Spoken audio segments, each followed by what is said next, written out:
گاڑی زن سے آگے بڑھا کر لے گئے تھے۔ اب آئے گا مزہ۔ اس کی ہمت بھی کیسے ہوئی تھی مجھے پریشان کرنے کی۔ اس نے میرا یونیفارم خراب کیا تھا، اب میں اس کی گاڑی خراب کروں گی، اب میں اسے بدلہ لوں گی۔ اس نے قریب پڑا پتھر اٹھایا اور اس کی گاڑی کے عین سامنے جا کر کھڑی ہو گئی۔ مارنے سے پہلے اس نے آس پاس محتاط نظروں سے دیکھا۔ وہاں پر لوگ کم تھے، سامنے ہی ایک ریسٹورنٹ تھا، لیکن یہ اس ریسٹورنٹ کی بیک تھی، یعنی کوئی بھی اسے نہیں دیکھ رہا تھا۔ اس کا دل خوشی کے مارے اچھل رہا تھا، تو فائنلی اسے بدلہ لینے کا موقع مل گیا تھا۔ صحیح نشانہ باندھ کر اس نے زور سے پتھر مارا، لیکن گاڑی کا شیشہ نہیں ٹوٹا تھا، صرف تھوڑی سی دراڑیں پڑی تھیں۔ یہ کیا بدتمیزی ہے! مجھے تو اندازہ نہیں تھا کہ پروفیسر صاحب نے اپنے شیشے پر اتنا خرچہ کیا ہوگا۔ اس نے بے چینی سے پیشانی مس لی۔ عالم شاہ، جو کہ قریب ہی گلی سے باہر نکل رہا تھا، اس نے ایک لڑکی کو ہاتھوں میں پتھر لے کر اپنی گاڑی کے سامنے کھڑے دیکھا تو اس کے ماتھے پر بل پڑ گئے۔ اس سے پہلے کہ وہ اس کو مخاطب کرتا، اس لڑکی نے زور سے پتھر مار کر گاڑی کا شیشہ توڑ دیا تھا۔ عالم شاہ کو لگ رہا تھا کسی نے یہ پتھر اس کے سر پر مار کر اس کا سر پھوڑ دیا ہو۔ غصے کے مارے اس کی حالت بری ہو گئی تھی۔ یہ کیا کر رہی ہو یہاں پر؟ او ہیلو مسٹر، اپنے کام سے کام رکھو۔ یہ میرے کزن کی گاڑی ہے، میں اس کی گاڑی کے ساتھ جو مرضی کروں، تمہیں کیا مسئلہ؟ اپنی حد میں رہو۔ اس نے پھر سے پتھر اٹھا لیا تھا۔ اس سے پہلے کہ وہ گاڑی کے سائڈ والے شیشے کو توڑتی، عالم شاہ نے اس کی بازو مضبوطی سے پکڑ لی اور ایک جھٹکے سے پتھر اس کے ہاتھوں سے لے کر زمین پر پھینک دیا۔ تمہاری ہمت بھی کیسے ہوئی مجھے ہاتھ لگانے کی؟ تم آخر اپنے آپ کو سمجھتے کیا ہو؟ یہ ہیرو گیری کہیں اور جا کر دکھاؤ، میرا دماغ خراب مت کرو۔ وہ جو بولنے پر آئی تو چپ ہونے کا نام ہی نہیں لے رہی تھی۔ ایک تو صبح سے اس کا دن خراب چل رہا تھا، اور اوپر سے یہ انسان کسی عذاب الہی کی طرح اس کے سر پر نازل ہو گیا تھا۔ یہ گاڑی میری ہے، عالم شاہ نے دانت کچکچاتے ہوئے کہا، اور یہ ایک سرکاری گاڑی ہے، اور میں ایک پولیس آفیسر ہوں۔ جب محترمہ کی نظر نمبر پلیٹ پر پڑی تو اس نے بے ساختہ خوف سے تھوک نکلا، اور مجھے لگتا ہے کہ مجھے غلط فہمی ہو گئی ہے، مجھے اب یہاں سے چلنا چاہیے۔ اس سے پہلے کہ وہ آگے کی طرف بڑھتی، عالم شاہ نے اس کا بیگ پکڑ کر پیچھے کی طرف پھر سے کھینچ لیا۔ کہاں پر جا رہی ہو؟ نقصان پورا کرو۔ جب تک تم نقصان نہیں پورا کرو گی، میں تمہیں یہاں سے ایک انچ بھی ہلنے کی اجازت نہیں دوں گا۔ آپ میرے ساتھ زور زبردستی نہیں کر سکتے۔ تھوڑی دیر پہلے آپ نے میری اجازت کے بغیر مجھے ہاتھ لگایا تھا، جس کا صاف مطلب یہ تھا کہ آپ میرے قریب آنے کی کوشش کر رہے تھے۔ ایک معصوم لڑکی کو دیکھ کر آپ اس کو پریشان کرنے کی۔ محمل کی باقی کی باتیں منہ میں ہی رہ گئی جب محترم نے اس کے سامنے ہتھ کھڑی لہرائی۔ یا تو پیسے ادا کرو یا پھر میرے ساتھ جیل چلو۔ دیکھیں پولیس انکل، اپنے لیے انکل کا لقب سن کر عالم شاہ کا دل کیا تھا کہ اس کا سر زور سے دیوار کے ساتھ مار دے، جو کالج کے یونیفارم میں تھی اور 18-19 سال کی معلوم ہو رہی تھی۔ عالم کی عمر ابھی 26 سال تھی، صرف 7 سال کا ہی تو ڈفرنس تھا، اور محترمہ نے اس کو انکل بنا لیا تھا۔ میں تمہیں کس اینگل سے انکل لگ رہا ہوں؟ آئی ایم ریئلی سوری اگر آپ کو میری یہ بات بری لگی ہو۔ آپ انکل نہیں بلکہ آپ تو دنیا کے سب سے ہینڈسم انسان ہیں۔ براق سیلک کو بھی آپ نے پیچھے چھوڑ دیا۔ اب یہ براق کون ہے؟ یہ میرا پسندیدہ ترکش ہیرو ہے، تمہاری طرح ہی کوئی نمونہ ہوگا۔ میرا ٹائم ضائع مت کرو اور جلدی سے مجھے پیسے دو، یا پھر میرے ساتھ چلنے کے لیے تیار ہو جاؤ۔ ایک تو آپ ہر بات کو سیریس لے لیتے ہیں، تھوڑا سا صبر کر جائیں، میں آپ کو پیسے دیتی ہوں۔ اتنی جلدی کس چیز کی ہے؟ اس نے اپنا موبائل نکالا، اپنا اکاؤنٹ نمبر بتائیں۔ بہت ہی سنجیدگی سے اس نے عالم شاہ کی طرف دیکھتے ہوئے سوال کیا۔ مجھے اکاؤنٹ میں نہیں بلکہ مجھے کیش چاہیے۔ اچھا ٹھیک ہے، مجھے بتائیں کہ کتنے پیسے بنتے ہیں۔ چونکہ تم ایک اسٹوڈنٹ ہو، اسی وجہ سے میں تمہیں ڈسکاؤنٹ دے رہا ہوں۔ 10,000 میرے اکاؤنٹ میں ٹرانسفر کر دو، باقی جتنا بھی خرچہ ہوا وہ میں خود اٹھا لوں گا۔ اس نے سنجیدگی سے اس کی آنکھوں میں دیکھتے ہوئے کہا۔ 10,000؟ اس کی جیب میں تو 10 روپے بھی نہیں تھے اور اپنا والٹ بھی صبح سویرے گھر بھول آئی تھی۔ اسی وجہ سے وہ بھی پیدل ہی گھر جا رہی تھی، اور جہاں تک گاڑی کا سوال تھا تو وہ بھائی اپنی فیملی کو گھمانے کے لیے باہر لے کر گیا تھا۔ اس کی اماں نے صبح ہی اسے ہدایت کر دی تھی کہ واپسی پر جلدی بس پکڑ لینا، کیونکہ اگلی بس کافی لیٹ آتی ہے، تمہیں وہاں پر انتظار کرتے کرتے شام ہو جائے گی۔ محمل نے اپنی گھڑی پر ایک نظر ڈالی۔ بس کے آنے کا تو وقت ہو گیا تھا، مگر یہ انسان اس کا پیچھا نہیں چھوڑ رہا تھا۔ ATM یہاں سے تھوڑے ہی فاصلے پر ہے، آپ میرے ساتھ چلیں۔ میں اس گاڑی کو یہاں پر یوں اس طرح سے چھوڑ کر نہیں جا سکتا، کیونکہ تم نے اس کا شیشہ توڑ دیا ہے، اس لیے اس کا لاک کھولنا بہت آسان ہو گیا ہوگا۔ میرے ساتھ گاڑی میں ہی بیٹھو۔ وہ گاڑی کا لاک کھولنے لگا تھا، جب اس نے پلٹ کر دیکھا تو وہ لڑکی کہیں بھی موجود نہیں تھی۔ نہ جانے اسے زمین کھا گئی تھی یا آسمان نکل گیا۔ وہ یوں وہاں سے غائب ہو گئی تھی جیسے گائے کے سر کے اوپر سے زین۔ عالم شاہ کو زندگی میں پہلی بار کسی نے بے وقوف بنایا تھا، اور یہ خیال آتے ہی اس کا خون غصے سے کھولنے لگا۔ وہ اپنے ڈپارٹمنٹ کا سب سے قابل ذمہ دار پولیس آفیسر تھا، جس کو بے وقوف بنانا مشکل ہی نہیں ناممکن تھا، اور وہ لڑکی فوراً ہی اس کی آنکھوں میں دھول جھونک کر وہاں سے غائب ہو گئی تھی۔ اس کو تو میں ایسی جگہ پر پہنچاؤں گا جہاں سے یہ چاہ کر بھی باہر نہیں نکل پائے گی۔ اس کا جیل جانا کنفرم ہو گیا ہے۔ اس نے اپنی گاڑی کا لاک کھولا۔ شیشے سیٹ پر پڑے ہوئے تھے، ان کو اٹھانے کے چکر میں اس کا ہاتھ بھی زخمی ہو گیا۔ جہاں تک اس کی بازو کا سوال تھا تو وہ پہلے بھی ٹھیک طرح سے کام نہیں کر رہی تھی، اور نیکسٹ سے اسے مشن پر بھی جانا تھا۔ محترمہ پیچھے دیکھے بغیر بھاگتی چلی جا رہی تھی۔ گلی میں جا کر اس نے ایک رکشہ پکڑا۔ تمہیں جتنے پیسے چاہیے میں تمہیں دینے کے لیے تیار ہوں، خدا کا واسطہ ہے مجھے گھر چھوڑ دو۔ اپنے گھر کے دروازے کے سامنے جا کر اس نے اپنی اماں کو آوازیں دی، جنہوں نے رکشے والے کو کرایہ دیا تھا۔ کیا ہوا ہے؟ تم اتنی گھبرائی ہوئی کیوں ہو؟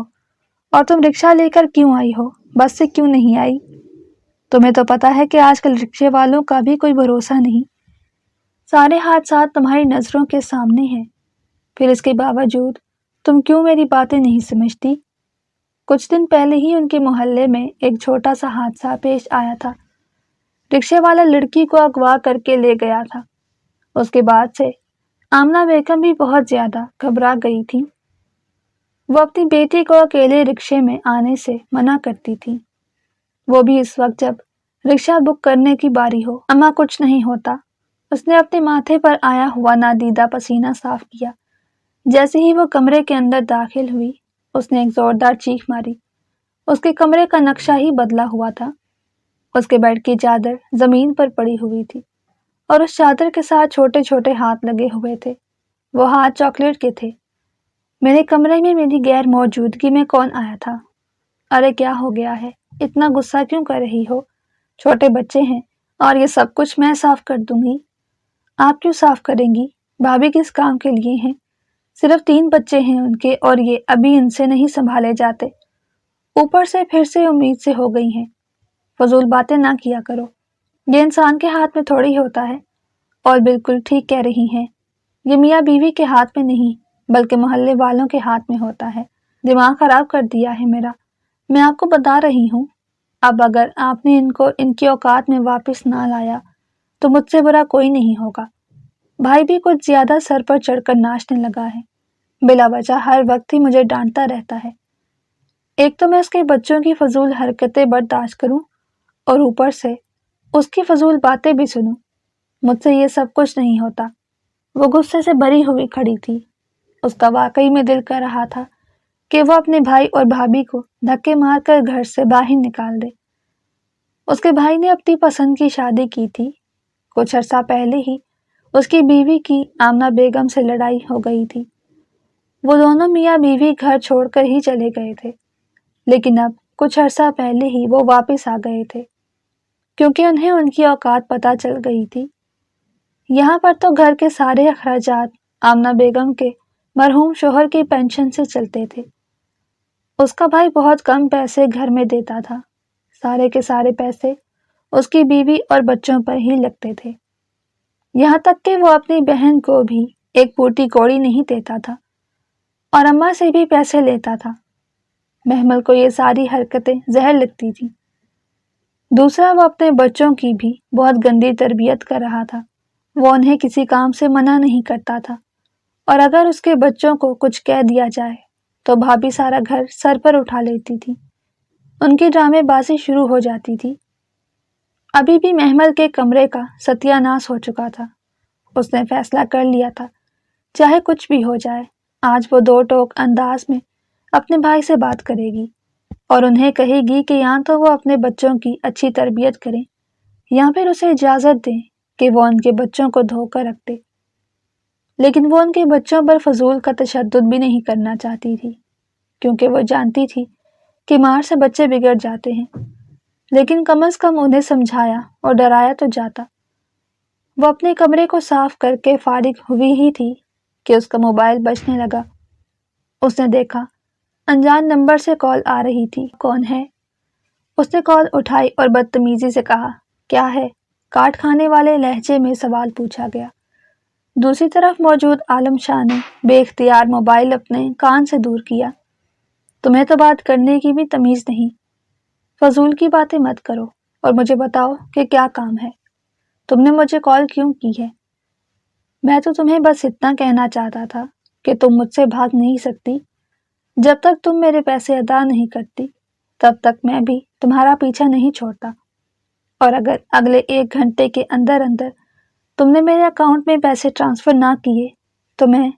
اس نے فوراً ہی کال کاٹ دی، اس کا نمبر بلاک کر دیا۔ ہائے میرے اللہ، میں کیسے بھول سکتی ہوں کہ یہ ایک پولیس آفیسر ہے۔ پولیس تو کچھ بھی کر سکتی ہے، وہ تو مجرم کو زمین کے نیچے سے بھی نکال لیتی ہے، خاص طور پر ہماری پاکستانی پولیس، اگر وہ حرام نہ کھائے۔ جتنی ایفرٹس اس نے مجھے ڈھونڈنے میں لگائی ہے، اگر اتنی ایفرٹس یہ کسی مجرم کو ڈھونڈنے میں لگا دیتا تو اس کا ایک بہت بڑا مشن سکسیسفل ہو جاتا۔ وہ اسے ایک پھوٹی کوڑی بھی نہیں دینا چاہتی تھی، کیونکہ اس نے جو کچھ بھی کیا تھا نادانی میں آ کر کیا تھا۔ اسے کیا پتا تھا کہ یہ پولیس والے کی گاڑی ہوگی۔ موبائل سائڈ پر رکھ کر وہ پھر سے سونے کے لیے لیٹ گئی، لیکن نیند اس کی آنکھوں سے کوسوں دور تھی۔ دوسری طرف عالم شاہ موبائل پر جگمگاتے ہوئے اس کے نمبر کو گھور رہا تھا، جس نے ایک اور گستاخی کر دی تھی، وہ یہ کہ اس نے عالم شاہ کا نمبر بلاک کر دیا تھا۔ یہ لڑکی آخر خود کو سمجھتی کیا ہے؟ مجھے لگتا ہے کہ مجھے اس کے پیرنٹ سے بات کرنی ہوگی۔ قریبی بیٹھے شخص سے اس نے اس بچے کی ساری ڈیٹیلز نکلوانے کے لیے کہا تھا۔ 5 منٹ کے بعد وہ اس سے مخاطب ہوا، سر، اس کی ساری ڈیٹیلز نکل آئی ہیں۔ اس کا نام محمل ہے۔ وہ تو مجھے بھی پتا ہے، مجھے بتاؤ کہ یہ کہاں پر رہتی ہے، اس کا ایڈریس اور باقی ساری چیزیں مجھے ای میل کرو۔ اب اس سے میں اپنے ہی طریقے سے نپٹوں گا۔ سر، ویسے اگر میں آپ کو مشورہ دوں تو بیچاری کو معاف کر دے، معصوم سی بچی ہی تو ہے۔ سامنے بیٹھے ہوئے اس آدمی نے کمپیوٹر پر محترمہ کی تصویر دیکھی تھی۔ وہ بہت ہی کیوٹ لگ رہی تھی اور دھیمے سے انداز میں مسکرا رہی تھی۔ وہ سکندر کے دل کو بے حد بھا گئی تھی۔ اس نے میری گاڑی کا ستیہ ناش کر دیا ہے، اور وہ میری نہیں بلکہ سرکاری گاڑی تھی، جس کا نقصان تو اسے ہر حال میں بھرنا ہوگا۔ اس کے پاس CCTV کیمرے کی فوٹیج تھی، جس کے ذریعے وہ یہ ثابت کر سکتا تھا کہ محترمہ نے جرم کیا ہے، جس کی سزا اسے ہر حال میں مل کر رہے گی۔ ریش ڈرائیونگ کرتا ہوا جب وہ گھر پہنچا تو اس نے وہ ساری ڈیٹیلز اطمینان سے پڑھی۔ اسے یہ جگہ جانی پہچانی معلوم ہو رہی تھی۔ اس نے اپنے دماغ پر زور ڈالا، مگر اسے کچھ بھی یاد نہیں آیا، اور پھر وہ سونے کے لیے لیٹ گیا۔ یہ معاملہ اس نے کل کے دن کے لیے سنبھال کر رکھ دیا۔ ابھی وہ بہت زیادہ تھکا ہوا تھا۔ رات کے تقریباً 3 بجے کا وقت تھا جب محمل کی آنکھ دروازہ بجنے کی آواز پر کھلی۔ اب کون آ گیا؟ اس نے دروازہ کھولا تو سامنے ہی بھابھی کھڑی تھی۔ انہوں نے اپنے بازوؤں میں سالار کو اٹھایا ہوا تھا، جس کی عمر بمشکل 3 سال تھی، اور وہ گلا پھاڑ پھاڑ کر رو رہا تھا۔ پلیز اس کو سنبھال لو، یہ تمہارے علاوہ اور کسی کے پاس چپ نہیں ہوتا۔ انہوں نے وہ بچہ جلدی سے محمل کی گود میں رکھ دیا، اور جتنی تیزی سے آئی تھی اتنی ہی تیزی سے وہاں سے چلی گئی۔ محمل نے ایک نظر اس بچے پر ڈالی جو کہنے کو اس کا بھتیجا تھا۔ وہ محمل سے بھی زیادہ ڈھیٹ ثابت ہوا تھا۔ یہ کیا بدتمیزی ہے؟ اپنے بچے کو اس طرح سے دوسرے کے حوالے کون کرتا ہے؟ اگر سنبھالے نہیں جاتے تو پیدا کرنے کی کیا ضرورت تھی؟ اتنا تو اسے اندازہ تھا کہ وہ اگر بھابھی کے کمرے میں جا کر صبح تک ان کا دروازہ بجاتی رہے گی تب بھی وہ دروازہ نہیں کھولیں گی۔ یعنی اس گھر میں سب لوگ ہی بہت ڈھیٹ تھے۔ بس کر جا، خدا کا واسطہ ہے، یہ میں تیرے سامنے ہاتھ جوڑتی ہوں۔ اس نے سالار کے سامنے ہاتھ جوڑے تو وہ ایک لمحے کے لیے خاموش ہو گیا، لیکن اگلے لمحے اس نے پھر سے چیخنا چلانا شروع کر دیا۔ وہ کبھی اس کے سامنے مختلف کرتب دکھا رہی تھی اور کبھی اس کو اپنے کندھے سے لگا کر زور زور سے تھپک رہی تھی۔ وہ صرف 2 گھنٹے کے لیے سویا تھا۔ صبح 5 بجے پھر وہ اٹھ گیا تھا۔ وہ بالکنی میں جا کر کھڑی ہو گئی، لیکن جیسے ہی اس کی نظر اپنے گھر کے سامنے موجود پارک میں کھڑی شخصیت پر پڑی، وہ جلدی سے نیچے بیٹھ گئی۔ محترم عالم شاہ صاحب ابھی ان کو پہچان چکے تھے۔ وہ جان بوجھ کر اس جگہ پر آیا تھا، لیکن اس کو اندازہ نہیں تھا کہ وہ اتنی صبح جاگی ہوئی ہوگی۔ جب اس نے محترمہ کے ہاتھوں میں ایک بچہ دیکھا تو وہ حیران رہ گیا۔ یہ بچہ کس کا ہے؟ مگر اس کی ڈیٹیلز میں یہ تو نہیں لکھا ہوا تھا کہ یہ شادی شدہ ہے۔ اس کا دماغ زور زور سے جنجنانے لگا۔ خیر، میں اس کے بارے میں اتنا زیادہ کیوں سوچ رہا ہوں؟ میں نے تو بس اس سے بدلہ لینا ہے۔ اگلے دن وہ صبح 8 بجے اس کے گھر کے دروازے کے سامنے جا کھڑا ہوا۔ وہ گھر سے باہر ہی نہیں نکل رہی تھی۔ کیا ہو گیا ہے؟ کالج کے لیے تیار ہو گئی ہو لیکن جا کیوں نہیں رہی؟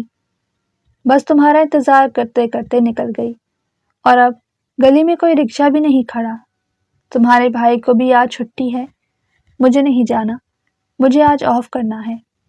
خبردار جو تم نے چھٹی کا نام لیا، میں تمہارا منہ توڑ دوں گی۔ تمہاری پرنسپل صاحبہ کی مجھے کال آئی تھی۔ تمہارے امپورٹنٹ ٹیسٹ شروع ہو گئے ہیں، تم ایک بھی ٹیسٹ مس نہیں کر سکتی۔ آمنہ بیگم نے اس کے کان پکڑتے ہوئے غصے سے کہا۔ بھابھی آج اس پر تھوڑی سی مہربان ہو گئی تھی، کیونکہ وہ اس کے سب سے چھوٹے بچے کو سنبھالنے لگی تھی۔ یہ الگ بات تھی کہ اس بچے کو سنبھالتے سنبھالتے اس کی اپنی جان ہلکان ہو جاتی۔ اماں پلیز صرف آج چھٹی کروا دے، وعدہ کرتی ہوں کہ دوبارہ کبھی آپ کو پریشان نہیں کروں گی۔ اس نے باقاعدہ آمنہ بیگم کے سامنے ہاتھ جوڑ دیے۔ مجھے کوئی وجہ تو بتاؤ، یوں بلا وجہ تمہیں کیسے چھٹی کروا سکتی ہوں؟ اسی وقت ہی عالم شاہ نمرا بھابھی کے ساتھ گھر کے اندر داخل ہوا۔ ارے بیٹا عالم، کیسے ہو تم؟ آمنہ بیگم اسے دیکھ کر تیزی سے اس کی طرف بڑھی اور جلدی سے اس کے سر پر ہاتھ پھیرا۔ آنٹی یہاں پر ایک امپورٹنٹ کیس کے سلسلے میں آیا تھا۔ مجھے تو اندازہ ہی نہیں تھا کہ آپ لوگوں کا گھر یہاں پر ہے۔ تم اپنی بہن کی خبر لو تو تمہیں کچھ آئیڈیا ہو۔ حالانکہ میں نے تمہیں ایڈریس بھی بھیجا تھا، لیکن پھر بھی تم ایک بار بھی میرے گھر نہیں آئے۔ چلو آج کیس کے بہانے تم یہاں پر آئے تو صحیح۔ نمرا بھابھی اپنے بھائی سے شکایت کر رہی تھی۔ یہ الفاظ نہیں تھے بلکہ بم تھا جو محمل کے سر پر گرا۔ جس آدمی کی گاڑی کا شیشہ اس نے توڑا تھا وہ آدمی اس کی بھابھی کا بھائی تھا۔ چونکہ اس کے بھائی نے اپنی پسند کی شادی کی تھی اور سب لوگوں سے چھپ کر کی تھی، اسی وجہ سے وہ کبھی بھی اپنے بھائی کے سسرال سے نہیں مل پائی تھی۔ اسے کوئی خاص انٹرسٹ بھی نہیں تھا، لیکن آمنہ بیگم کا ان سب کے ساتھ انٹریکشن ہو چکا تھا۔ وہ کئی بار نمرا بھابھی کے گھر ہونے والی شادیوں میں بھی جاتی تھی۔ محمل ہر بار ہی انکار کر دیتی۔ اسے اپنا کمرہ، اپنے ناولز اور اپنے کورین ڈرامے بہت پسند تھے۔ وہ ان پر کمپرومائز نہیں کر سکتی تھی۔ کیسی ہیں آپ محترمہ؟ اچانک ہی اس نے محمل کو مخاطب کیا تو وہ آنکھیں پھیلا کر اس کے چہرے کو گھورنے لگی۔ اس کے تو وہم و گمان میں بھی نہیں تھا کہ وہ اس سے شناسائی کا اظہار کر دے گا۔ کیا تم لوگ ایک دوسرے کو جانتے ہو؟ آمنہ بیگم کو خوشگوار سی حیرت ہوئی۔ دوسری طرف نمرا بھابھی کا منہ بن گیا۔ جی، ہم دونوں کی پہلی ملاقات ہو چکی ہے، لیکن وہ ملاقات خوشگوار قسم کی نہیں تھی۔ میں بہت پریشان تھا، کسی نے میری گاڑی کا شیشہ توڑ دیا تھا۔ انہوں نے مجھے تسلی دی تھی اور مجھے اس شخص کے بارے میں بتایا تھا۔ میں اس شخص کو پکڑنے میں تو کامیاب ہو گیا ہوں، مگر میں اس کو سزا نہیں دے پا رہا۔